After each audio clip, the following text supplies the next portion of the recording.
Hello everyone! Welcome back to my channel. I hope you're all doing well and excited to learn something new today. If you're someone who wants to speak English fluently, confidently, and naturally, then this lesson is for you. Today I am going to teach you how to think in English, which is one of the most important steps to becoming a fluent English speaker. We all know how frustrating it can be when we have to stop and translate sentences from our native language into English before speaking. It slows us down, makes us feel less confident, and often leads to mistakes. Wouldn't it be amazing if you could skip that translation process and just think in English from the start? Well, I'm here to tell you that it's possible. By following 4 simple stages, you can train your brain to think directly in English. And trust me, this will make a huge difference in how you speak. Before we start, don't forget to subscribe to Simple Spoken English if you haven't already. This way, you won't miss any of our lessons that will help you on your journey to speaking fluent English. Now, let's get into today's lesson. How to think in English. Stage 1. Think in verbs. The power of action words. The first stage of learning to think in English is to focus on verbs. Verbs are the action words in a sentence. They describe what's happening. Why do we start with verbs? Because action is all around us. If we can think about what's happening in English, we can start forming sentences in our heads more quickly. Let's take an example. Imagine you are walking through New York City, specifically in Central Park. You see people everywhere, all engaged in different activities. What are they doing? Some people are running, others are talking. You see a dog chasing a ball, and someone is feeding pigeons. These actions are described using verbs: run, talk, chase, feed. By observing the actions around you, you can start thinking about them in English. This process of observing and identifying actions is something you can do anywhere. Whether you're standing at a bus stop in London, waiting at a traffic light, or sitting in a cafe in Paris. There are always actions happening around you. For example, on a busy street in Tokyo, you might see people walking quickly, someone riding a bicycle, or a group of friends laughing. You can mentally note these actions in English: walk, ride, laugh. But what if you're at home where there's not much happening? You can still practice thinking in verbs by imagining scenarios or using pictures. For instance, look at a photo of a family picnic. What actions do you see? Maybe they are eating, playing, or relaxing. Even when you're indoors, you can practice identifying actions by thinking about what you might do in different situations. Imagine you're in your kitchen. You might be cooking, cleaning, or washing dishes. Key practice. Tip: set aside 5 to 10 minutes each day to practice thinking in verbs.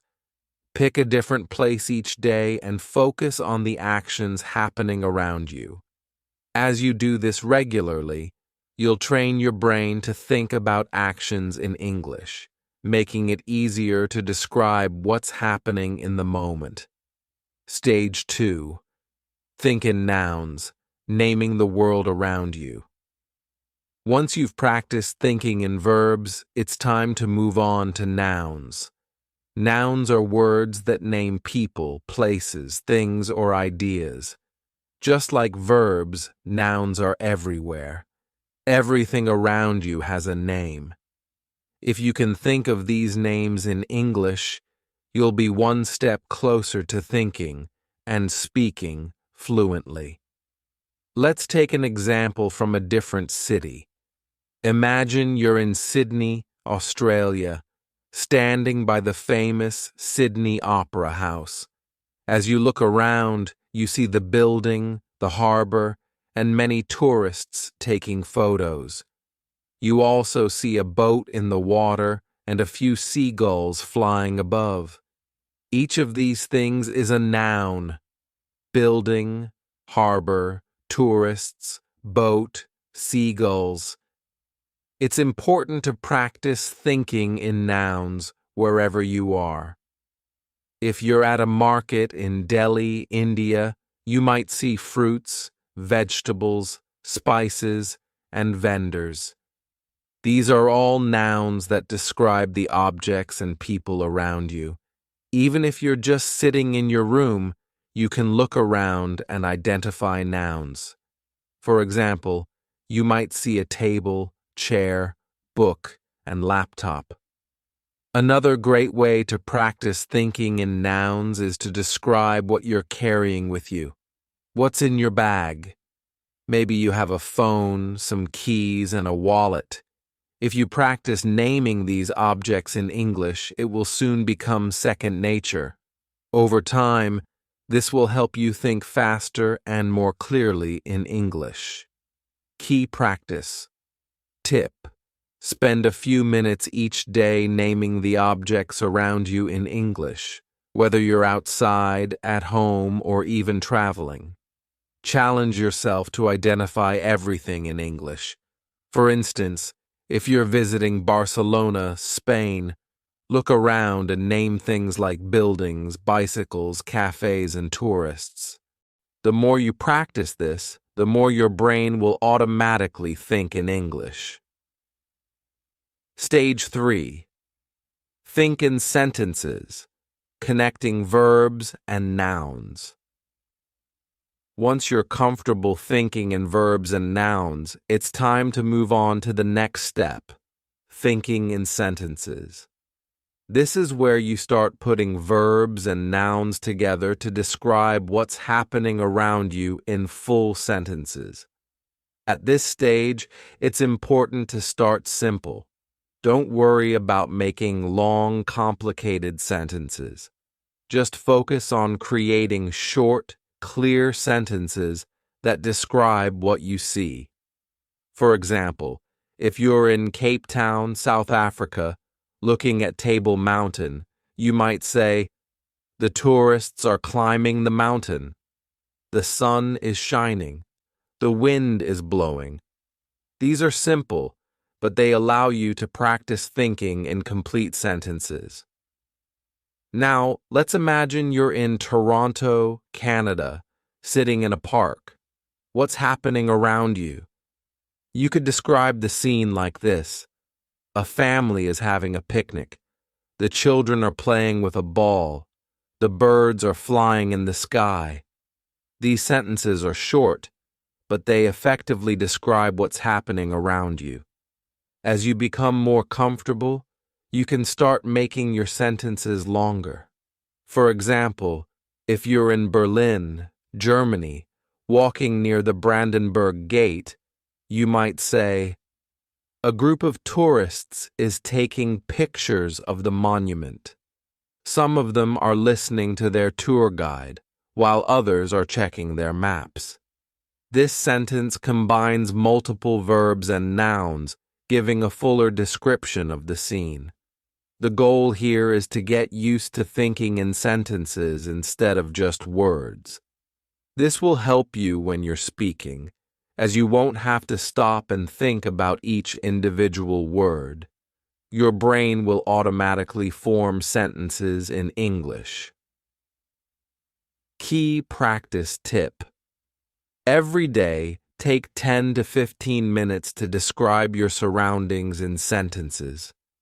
Whether you're at home, in the office, or walking through a new city, try to form complete sentences in your head that describe what's happening. If you're in a cafe in Rome, Italy, you might say, "The waiter is serving coffee. Two friends are chatting at the next table. A couple is reading a menu. This practice will make thinking in English much more natural. Stage 4. Think in paragraphs, bringing it all together. The final stage is to move from thinking in sentences to thinking in paragraphs. This means describing everything around you in more detail, telling a full story, or creating a more vivid picture of the scene. Imagine you're visiting the Great Wall of China. Here's how you might describe it in a paragraph. I'm standing on the Great Wall, and the view is incredible. The mountains stretch out as far as I can see, and the wall winds its way across the landscape. There are tourists all around me, taking pictures and walking along the wall. I can hear people speaking in different languages, and there's a cool breeze blowing through the air. The steps are steep, and the stone is worn from centuries of use. In this paragraph, you've combined everything: verbs, walking, speaking, nouns, tourists, mountains, wall, and sentences to create a full description of the scene. By practicing this, you'll start thinking in English more naturally. You won't just be forming short sentences, you'll be able to describe things in full detail. Let's take another example. Imagine you're walking through a bustling market in Istanbul, Turkey. You might describe the scene like this. The market is filled with people, all busy shopping and bargaining with the vendors. I can smell the spices in the air, and the bright colors of the rugs and textiles catch my eye.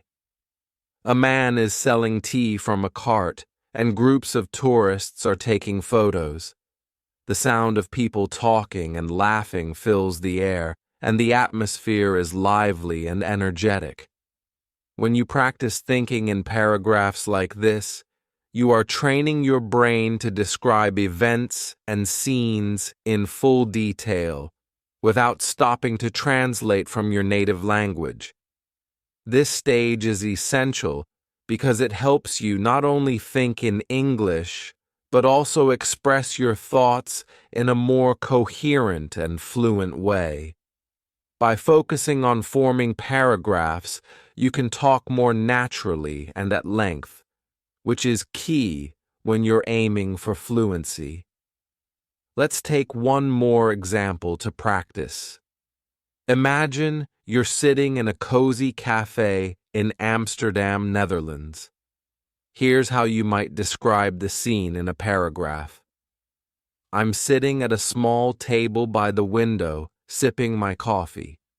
The cafe is warm and inviting, with soft music playing in the background.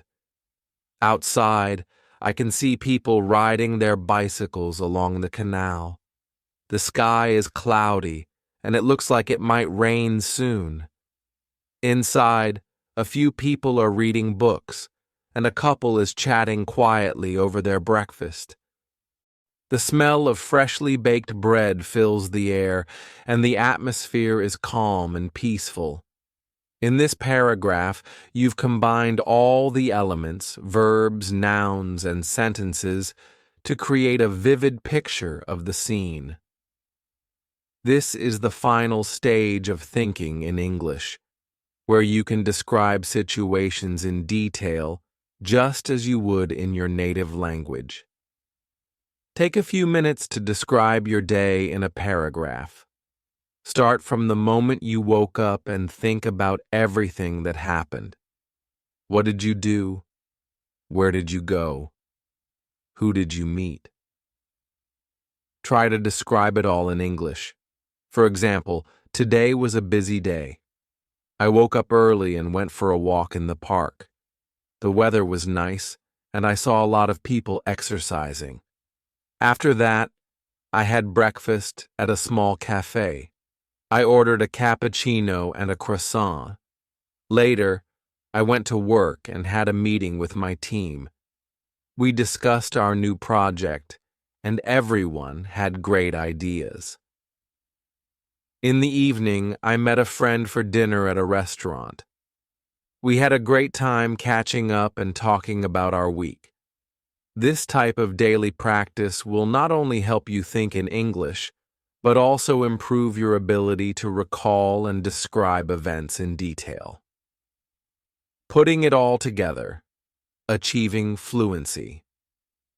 Through practice. By now, you should have a clear understanding of the 4 stages of thinking in English. Think in verbs. Focus on action words and describe what is happening around you. Think in nouns. Name the people, places, and things you see in your surroundings. Think in sentences. Combine verbs and nouns to form short, simple sentences. Think in paragraphs. Bring everything together to create detailed descriptions of scenes and events. Each of these stages builds on the previous one, helping you develop the ability to think directly in English without the need for translation. It's important to practice each stage regularly, as this will train your brain to process information in English more naturally. Why thinking in English is essential for fluency.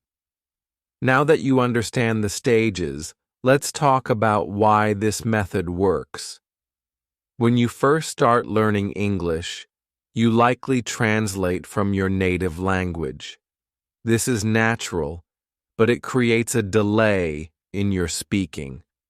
Instead of speaking smoothly, you have to pause and think about what to say, which can make you feel less confident.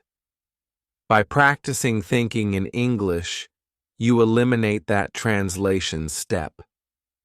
Your thoughts will naturally form in English, making your speech faster and more fluid. When you can think in English, you'll also find it easier to have conversations, express your ideas, and respond quickly in discussions. For example, imagine you're at a job interview in London, and the interviewer asks you to describe a challenging situation you faced at work. If you're thinking in your native language, you might need a moment to translate your thoughts into English.